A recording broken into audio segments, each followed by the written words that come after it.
Salut tout le monde, bienvenue, nouveau vlog aujourd'hui. Aujourd'hui je suis à la montagne et je suis trop content. En plus il fait trop beau. Je suis à Samoin en Haute-Savoie. Je vous avais déjà emmené là il y a quoi 3 ans et demi, c'était au tout début de mes vlogs parce que c'est une destination que j'adore, où j'allais quand j'étais petit, où j'étais repassé vite fait. J'allais manger une croûte savoyarde, je vous remets dans un coin le lien de la vidéo où j'avais passé un bon moment à l'époque. Là aujourd'hui je suis venu pour quelque chose de très particulier. Venez avec moi. Ah que c'est beau, ah qu'on est bien. Et alors regardez cet énergumène, c'est à cause de lui, ou plutôt grâce à lui, que je suis ici ce week-end. Salut. Lui c'est Benjamin. Oh tu fais ton timide là. Ça y est, on vient de se réveiller là. Benjamin, on t'a déjà vu dans une de mes vidéos puisque toi tu as un resto à Paris. Tout à fait, donc le restaurant s'appelle Egg Factory. Voilà, et tu fais des buns aux œufs, voilà, avec plein de choses à l'intérieur. Exactement. On s'était régalé, je vous remets le lien dans un coin si vous voulez aller voir la vidéo si vous ne l'aviez pas vue. Et si je suis là c'est parce que quand on s'était vu tu m'avais dit que ta sœur elle organisait un événement de fou à la montagne et je t'avais dit wow, j'aimerais trop y aller, d'une part pour l'événement et puis en même temps pour en profiter pour manger les spécialités du coin quoi. Exactement, donc là on est sur la Grande Odyssée Savoie-Mont-Blanc, donc c'est la course de chien de traîneau la plus difficile en Europe, hein. Voilà, c'est une course à étapes et qui traverse la Savoie. Génial. Donc il y a plein d'étapes. La première étape là, il y a eu le prologue et c'est ici à Samoin, ou du moins à côté à Morillon. On va y aller tout à l'heure parce que alors là franchement il n'y a pas de neige. Là, on est à 700 mètres d'altitude. Dans un champ. Moi je connais bien ici, le paysage là c'est le même que l'été, à part quelques monts enneigés quand même, et heureusement. Et ça glisse un peu quand même. Avec ouais, quand même, un petit peu quand même. Mais c'est vrai que là tu te dis on est au mois de janvier, Ouais, là on a mis la doudoune, je voulais me la raconter avec ma doudoune orange, mais franchement... on pourrait les enlever. Ouais, grave.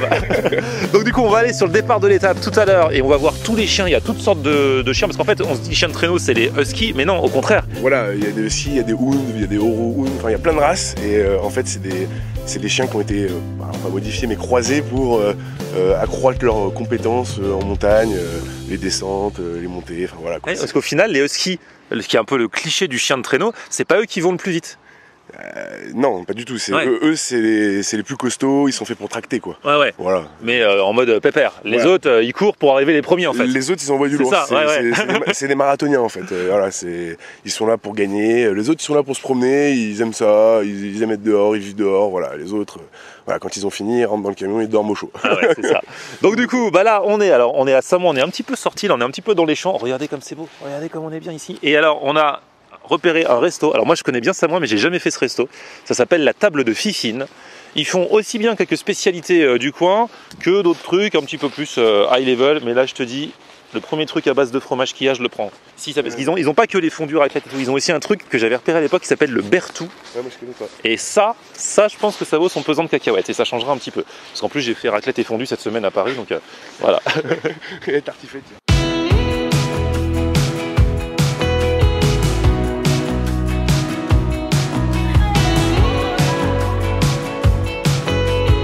Du coup on s'est installé dans le resto, ambiance chalet, j'adore, ça réchauffe l'atmosphère même s'il fait pas super froid dehors. Et alors on a pris cette fameuse spécialité qu'on voulait tester. Alors déjà on a pris 2 trucs, on a pris la fondue, ils font une fondue spéciale déjà aux 3 fromages, il y a vacherin, il y a comté, gruyère. Et alors c'est pas la fondue conventionnelle parce que on peut la prendre si on veut, la spéciale Fifine, fondue au champagne et au morille, voilà, donc c'est pas la conventionnelle, hein, c'est clair. Normalement c'est au vin blanc la fondue, et encore. Ouais, c'est au vin blanc et grave encore. Il n'y a pas que du vin blanc et on peut mettre d'autres choses dedans. Ouais, tout à fait. Même en Suisse, il y a le battle entre la fondue suisse et la fondue savoyarde. Voilà, et puis ensuite, même au sein de la Suisse, il y en a qui mettent alors moitié-moitié, il y en a qui mettent que vacherin. On avait vu dans une des vidéos que j'avais faites à l'époque à l'ancienne en Suisse. Là encore, je vous remets le lien dans un coin. Il n'y a que des liens aujourd'hui. Donc nous, on a pris cette fondue, mais surtout le bertou. Le bertou, comment ça marche? Le bertou, alors ça a l'air petit, mais ça a l'air bien fat, je crois. Ouais, ça justement petit mais costaud, j'ai l'impression. Ouais. C'est un plat du massif du Chablais. C'est où le massif du Chablais? Et ben, alors le Chablais, on y est dedans, exactement. Il me semble que c'est entre Genève, Montagne du Gifre, voilà, donc on est à la limite, à peu près. Et c'est pourtant pas le plat qu'on connaît le plus. Genre tu demandes un bertou, tu vas dans un restaurant savoyard à Paris, il a jamais sauté sur le bertou. Moi je connaissais pas, c'est la première fois. Alors, forcément vous en doutez, c'est à base de fromage. Donc le fromage c'est de l'abondance. Donc c'est gratiné, c'est du gratiné d'abondance, frotté à l'ail, sent un petit peu à l'odeur, parfumé à la muscade, arrosé de madère. Donc c'est du vin. Ouais. Et le tout comme d'hab, hein, ici, tout s'accompagne avec de la charcuterie, des pommes de terre. Voilà. Voilà. Et bonne nouvelle, on vient de nous dire qu'on peut en redemander une deuxième fois. Regarde-moi ça. Allez, vas-y. Voilà, ça arrive. Oh là là là là, il y a les fils comme il faut, vas-y, le mec on dirait du sport. Il y va à fond les ballons. Ah ouais, c'est bon. Mais faut mettre moins de fromage sur la pomme de terre, je pense. Moi ça. Un petit bout de charcuterie là. Ah tac, on va tester avec un petit bout de, je pense c'est du chorizo. Ça va? Ah ouais, c'est quand même noir. C'est bon.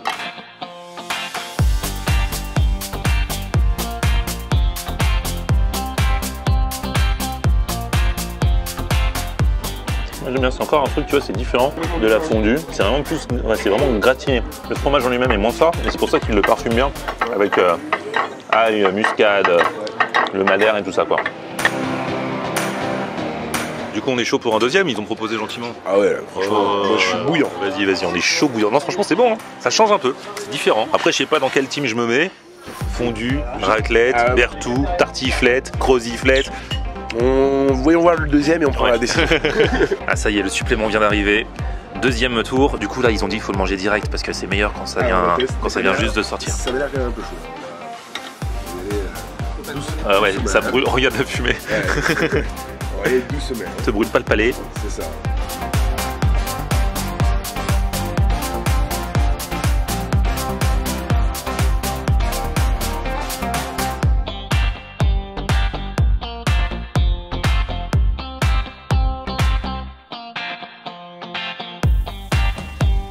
Là je tente quand même la fondue au morille et au champagne. C'est plus elle est bonne la fondue.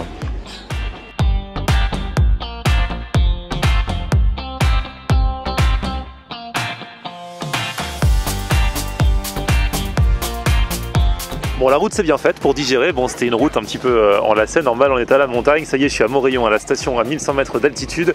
Les chiens vont devoir aller jusqu'à Samoin 1600. Donc ça va bien grimper pour eux.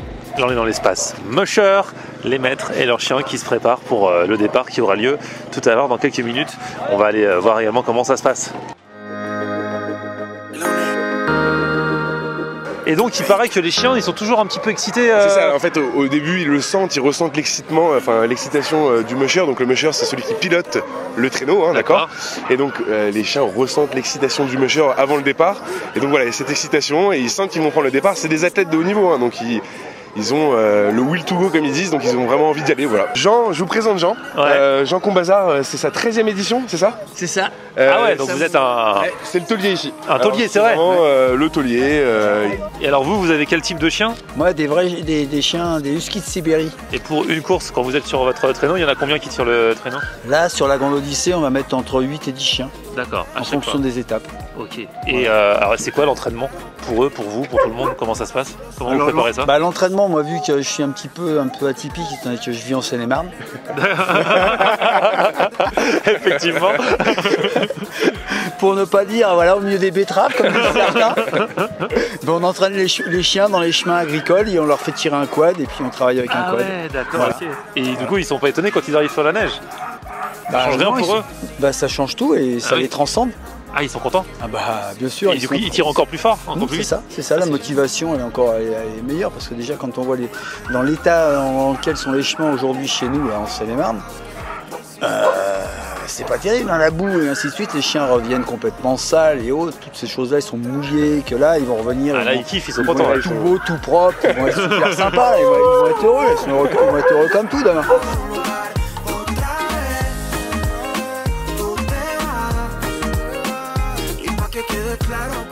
Allez, c'est parti là. Le départ, c'est maintenant. Me sentía vacío y tú lo viste. Ya sé que hay otro que te desviste. Ya no estoy mal. Doy gracias a la vida que ya no estás. Yo creo que ahora entendiste que esta vez fuiste la que perdiste. Pero te dio tan fácil a mí mentirme que me amas.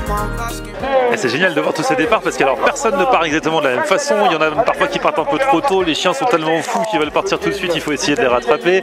Il y a une espèce de petite sortie de piste là tout à l'heure. Là, le gars qui va partir maintenant s'appelle Rémi Coste. C'est l'un des deux seuls qui a été triple champion, triple vainqueur de cette grande odyssée depuis le début. Il a une vie complètement folle. Alors à la base, il était meilleur ouvrier de France en boulangerie tout en faisant ça. Et puis là, il a tout lâché. Il est parti vivre en Laponie carrément avec ses chiens. Il les élève, il les entraîne là-bas. Et puis il revient tous les ans pour cette grande odyssée. Ça fait partie des figures très importantes et très particulières de cette grande odyssée que tout le monde connaît ici, quoi.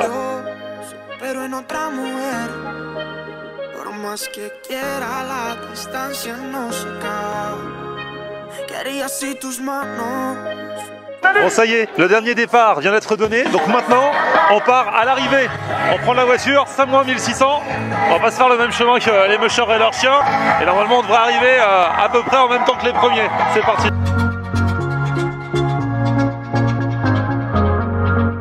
Bon, ça y est, après une petite demi-heure de voiture, on vient d'arriver sur la ligne d'arrivée. Bon, j'ai passé la ligne d'arrivée, mais je n'ai aucun mérite. Les chiens, eux, pareil, sont pas très loin. Il paraît que les premiers attelages arrivent dans pas très longtemps.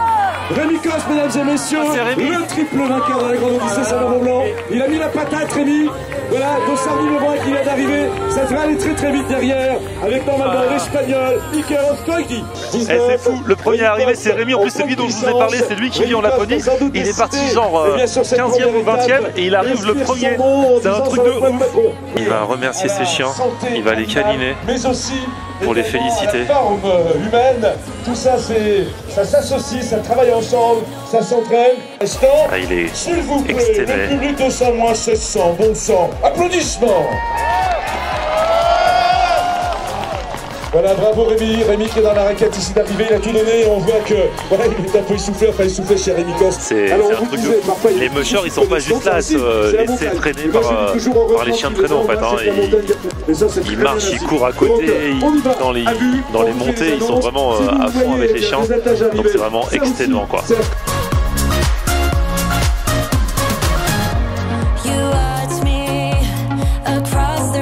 Et voilà, de retour à l'hôtel. Franchement, le froid ça casse de fou, hein. Je suis crevé, mais très content de cette expérience et d'avoir découvert l'univers des mushers et des chiens de traîneau. A très vite pour de nouvelles aventures, petit pouce vers le haut si vous avez kiffé la vidéo, et on se retrouve sur mon Facebook, Florian en Air, et Twitter, Snapchat, Instagram, c'est aussi Florian en Air. A plus, ciao.